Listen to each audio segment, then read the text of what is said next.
Alright everybody, welcome back to the channel. After a week or so of hiatus, after Nationals, I decided to take a break since I had a bunch of content come out in January, so yeah. Um, Content release schedule going forward will be probably just one or two videos a week. Granted, Worlds is coming up, but that's more of a, I'm just going to just take it easy, get some testing in, talk about my experience after Worlds, and yeah, so this video we're going to go over my Nats experience, which was great, fantastic, it was fun. Thanks for coming. We'll talk to you later in the next video. Now, we're going to go over my list, some pros and cons, what I liked, what I didn't like, what I wish I would have done. We're going to go through my list currently right now. So Ymir was a banger all day. She was great. She actually was a big chunk of the field. Not surprisingly. The OCE and the EU did not see her come out in droves. Like, granted, it's a smaller sample size, but yeah, a lot of people like her. They like her play style. I think she's great. I think she's a really cool character.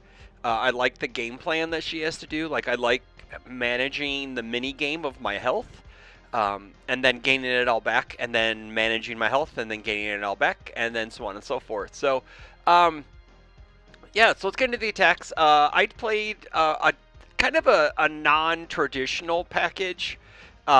Granted, like, I still played Tetra Terror, I still played Defeating and Midst, but like, I wasn't a big believer in the dual needle lunge build. I don't know, like, I come from the old guard where, like, I could partial block and manage my health pretty well, playing like characters like Dimitri, Melina back in the day, Katana, just characters that cut themselves for abilities. So like, I was able to just leverage my opponent's turn into taking like half health, taking a full attack if it's in the range of acceptable attacks, and so yeah, so we just I went from there, and then packing health gain, and then we were just off to the races. So I played 3 instant Shining Flash. Momentum hate is a premium on the life symbol. There isn't a whole lot of it, and this is probably the best piece we got.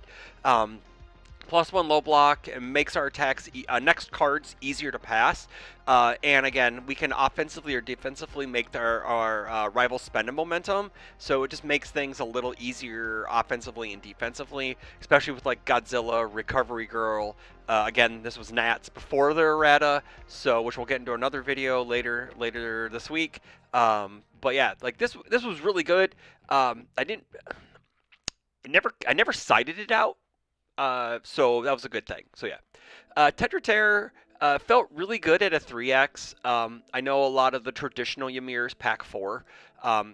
I again was subscribing to that. Well, I'm gonna let my even if my rival doesn't attack into me, I'm still gonna be able to build wide and prepare a good defense to then necessitate my offense. So, but Tetra Terror is a win. Especially if I can get momentum. That was the one thing I kind of missed, was the snap momentum that dual needle lunge provided. So that was, chalk 1 up in the win column for dual needle lunge, 1 in the loss column for me. So I actually had to work for my momentum. It wasn't like I got easy momentum, but it's surprising how many attacks just people eat. And then they just start blocking like the Midst and the Tetras, but they eat everything else. So that's pretty good. I mean, that's still a win, right? 3 copies of Midst of Despair. It was great when it hit. It was bad when it didn't. It is sure is the slowest of speeds when your rivals all have speed resets or speed hate. I think going forward, I'm gonna try it without this and see where the list goes, right? Like, I know it's probably sacrilege to say I'm not playing Midst of Despair, but yeah, we're gonna try it. We're gonna try the list without it, leading up to Worlds, and then we'll see. Maybe maybe we add it back in, or if I'm even playing Ymir. So, 2x defeating the Colossus Titan. This felt like a good number. Probably if I played 21 attacks, this would probably be the 21st attack that goes into the deck. I'm a big believer on 20 attacks, and then just pack, you'll draw into your pieces. We did have a few pieces to draw, like Tetra Terror gets us our 4 dips back, so we weren't really that struggling for draw, being a 7-hander. But yeah, this card when it hit hard, and very rarely did our rival get to interact with it. Next up is Attack Titan's Haymaker at a 3. This card was really good into decks that started to build wide. It's very hard to block. Usually they'd have to block with an attack. Very rarely was it a 3 difficulty foundation or action or whatnot. It was normally an attack that got out of their hand, which as a 7-hander, until we flip, we have very little defense on our face. It's great. So it means one less attack we have to account for. Mikasa's Flying Knee Strike, this card was fantastic. The Breaker 2, the extra damage. I'll get into one of my matches where the Deadlock would have won me a game if I was not trying to be cute. So yeah, but this was a premium all day. It was great when I had it offensively. It was fantastic when I was able to block with it defensively. I'll talk about that in my first game. Against a Mirko 2, I was able to Breaker 2 them, and they just couldn't pass any more cards because they didn't have any more foundations. So, entering the Titan Forest, this card was pretty good when I had the 9 foundations. So it probably could be knocked down to 2x to make room for something else. Very rarely did our rival ever have 9 or more when we were going to sling this because they didn't want us to flip for free.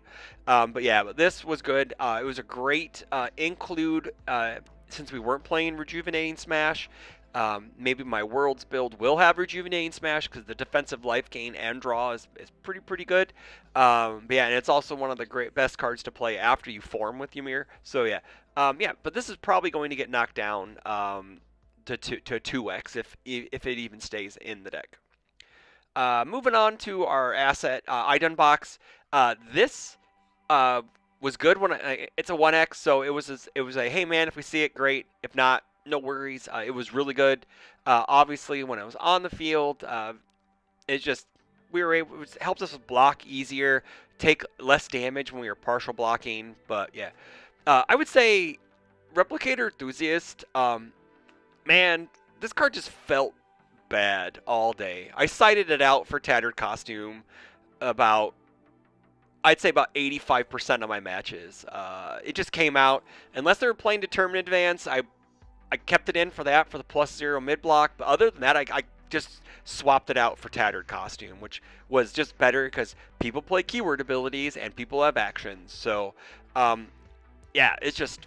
This card does not hold its weight. Maybe after a new training method rotates out with Critical Role coming out on March 7th, maybe we play this instead. But yeah, this was lackluster, and it just felt great getting out of my board getting into my board for cards that I could actually use. Going down the foundation list, we got Immortal Shapeshifter at a 3x. It was good at 3. It probably is best at 4. I was trying to just keep my block zones even, and I didn't really want to overload myself on like sacrifice effects just because I didn't want to shrink my board so fast, because it can get away from you when you're just blowing up foundations and not replacing them. 4x new training method, it's the best card for Ymir ever. If you're not playing 4x, you're doing it wrong. Incredible Display probably could have been at a 2x. It came in handy against runaway decks. I also got into a couple Incredible Display, Your Incredible Display to Your Incredible Display mat wars in my Swiss rounds, which was great. It's there to stop runaway. It's there to stop breakers, offensive responses on cards. Yeah, it's what it's there for. Macho Concealment got cited out for Vast Strength more often than not. A lot of people's foundations don't do a whole lot enhance-wise. It's mostly, there's a lot of responses on stuff that people are playing and at Nationals this year. And yeah, like, it was a 1x. It was great to see it when I had it, but again, it got boarded out for Vast Strength a lot because Vast Strength has held its weight better. Speaking of Vast Strength, one of the best defensive cards in the game, just because it allows your opponent not to use any of their non-keyword abilities, so no blitzes, no statics, just stuff like that. It just allowed you to just say nope.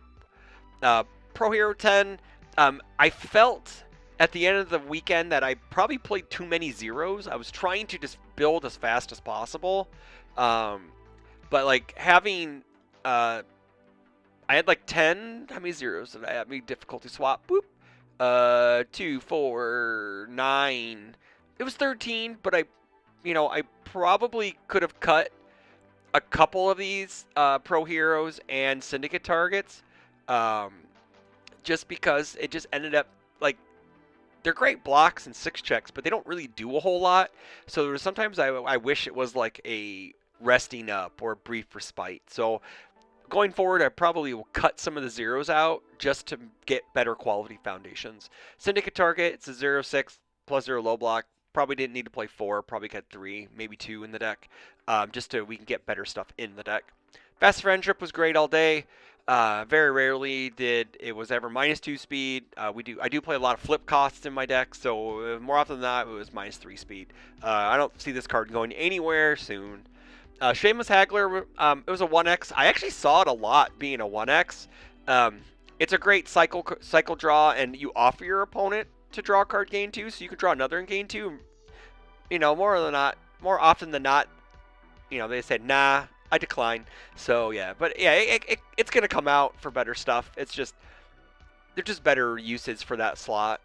High value target was great. I didn't fight a Godzilla. I didn't fight a bird all day, and that's what was in there for, which was sad because I did fight some mimics who nuked the board, so I was able to save some stuff.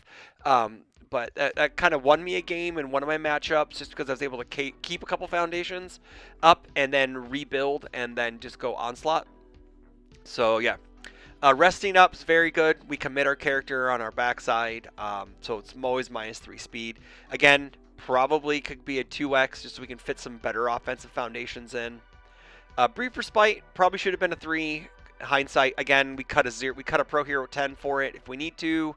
Yeah, just so we are able to find more of the health gain pieces, because when we don't find them, it's a very, very rough time sometimes. Keeping Ares safe was great. I didn't face a whole lot of stun, but when it was like the meaningless stun 1, it just readied and saved my stuff. Same old field rations was good. I was banking on stringing out longer than getting more damage or readying like damage with like carbo loading or recuperation time, which I think going forward it's just going to be recuperation time just because we can gain life defensively and then nuke an attack down. Desperate Plea is money all day. This is going to be a staple until it rotates. This card's crazy. It's manly, passionate guy on steroids. Surprising skill. This is probably going to go in. I'm probably going to bump it up to a 3x. This card's just great. The block mod doesn't really matter, but because we're just going to build it if we see it. It's a nice... I dare you to commit my stuff because then I'm going to, ready mine or commit yours. And Wild Wild Pussycats probably should have been a 3x. This is like a lot of hindsight. Saw it. It was great. Didn't face any echoes, which would have been great in the Ymir matchup in the final round. It probably would have saved me a game. But yeah, I didn't see it, so it probably should be a 3 or a 4 of. But moving into the board, let's make sure it's all set up. Yep, perfect. Boop. Evading Copy was for Midoriya. Didn't see him all day. Yeah, so like with the bans and with the errata list coming out, maybe he ticks up a bit. So maybe at World, someone's gonna think they're gonna be cheeky. Did not face any Irwin Final Charge decks, so no Buies or anything like that. So it was just this card was a wasted slot. Face Shield came in against throw decks. I really only faced one. Tim Keefe was playing his Chronostasis trigger, and I blocked and flipped one of his throws, and he was like, "What? Who's playing this?" So yeah, it was pretty funny. An extra vast strength that came in all the time. Last second dodge was for a throw deck that I never really saw. I just assumed we would see more throws.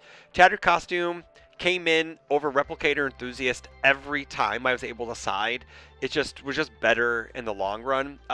Probably moving to the board at Idunbox and just cutting Replicator from the deck completely. And then so we're just going to main 2. This is just way better into the current meta with Godzilla, City Rampage, Runaways, stun decks, and stuff like that. It's just Breaker. It's just easier just to play this. And for Mimics, we got villainous teamwork, and now that Mimic's dead, for the most part, Theratalist. This probably just gets cut from the board, but capes are still relevant.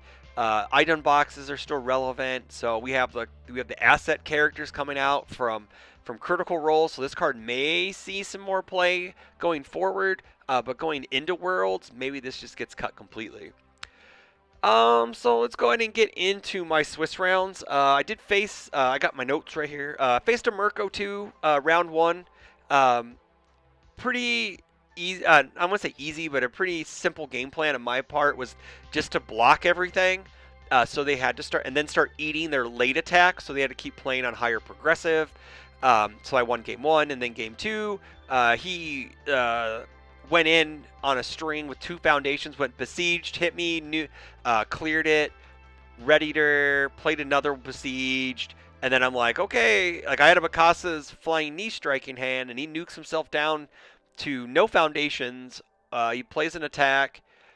He plays another besiege, clears it, and then he finally plays an attack I can block, and I have like -3 speed on board. I flip it, block it, breaker 2, and he can't do pretty much of anything. So I assume he probably had all attacks in his hand, and he was just trying to YOLO me on turn 2. But then he scooped. This gave me the match. Next up was Mimic in round 2. It was a really tight, really tight. No, it wasn't a real tight game 1. He waxed me game 1. He went first, and then game 2 I was able to take him down, and then game 3 was back and forth, and I killed him in overtime. Then I ran into Joe Zimmerman's Recovery Girl on for water in round 3. He was playing Corey Nelson's list, which is coincidentally he was sitting right next to, while I was sitting right next to Tam playing Ymir, and we basically just both scooped to the Recovery Girls because one, I scooped after 30 minutes because I missed a window, and then I didn't want to sit there for another 30 minutes in game 1 and just take a 1-0 loss, because eventually he'd probably mill me out. And then game 2, I had a window in turn 2, but I checked a couple threes that ended it, and then I'm just like, man, if I can't kill you in the next 10 minutes, I'm just gonna give it to you. And he just ended up building wide, and I couldn't do anything. So, but yeah, it was just rough. And then round 4, I played against Mr. Brodenkainen himself. He was playing Chaos Krista, that the MGLA guys were cooking up, and I've played against Krista a lot locally. I've played Krista a few times. I'm a big advocate for Krista. I thought she was one of the best characters coming out of set 1. We played it came down to he really couldn't assemble the combo.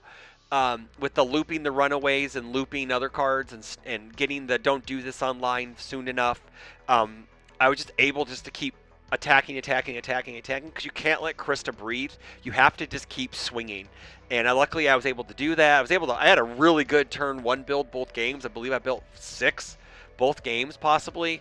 I don't remember, but I know I went in really good in game 1, and in game 2 I was able to cancel a runaway, so he took double damage, and then I just finished him off from there. But it was really good meeting him and really good playing. I can't wait to see you at future events like Worlds.